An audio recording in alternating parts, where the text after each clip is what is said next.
Hi, Brett. I understand your concerns with this entity form, and I'm more than happy to walk you through some of the consequences here. So, it does make sense that these investors want to form a limited partnership. Under this entity form, there's two different types of partners. So, there's a general partner who's responsible for the management of the business, but is also liable for any of the legal obligations of the business. So, if this limited partnership got sued, the general partner, which would be you in this case, since you're going to be managing the business, could potentially get sued. There's also limited partners, which would be your investors. So they have no management in the business, but they do enjoy the protections of a liability shield. So they would not be liable for any lawsuits or legal obligations of the business. The default rule for taxation under a limited partnership is sub K, which also makes sense because the investors want to allocate a lot of the losses. Sub K allows you to allocate losses based on something other than the ownership percentage. So these passive investors are going to own 70% of the company, but they can allocate more than that in terms of losses. So they may want to be allocated, 90 to 100% of these losses. As long as it's economically justifiable, they'll be able to do it under this entity form.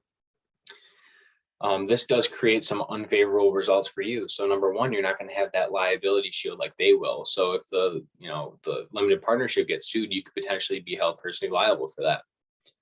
Additionally, sub K taxation is going to result in a lot of employment taxes. So under sub K, you're going to have to pay employment taxes on the salary that you're given.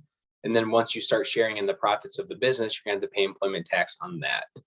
The limited partnership does have its downfalls as well.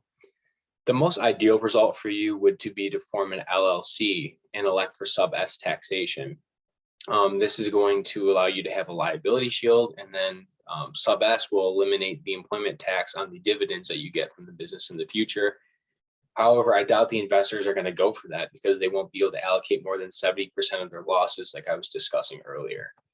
I think that the most practical result for you here would be to just form the limited partnership. They're giving you $1 million in funding, which is a lot. It's going to allow you to pay a salary and hopefully invest in the business and grow it. So you don't want to blow this deal up. But what you can do is you can form an LLC, which is the general partner in this limited partnership. So you as Brett would form Brett LLC, which would become the general partner in the limited partnership. At least you'll have some liability shield there. Won't have to worry about being personally liable for the limited partnership being sued. If you have any more questions, please let me know.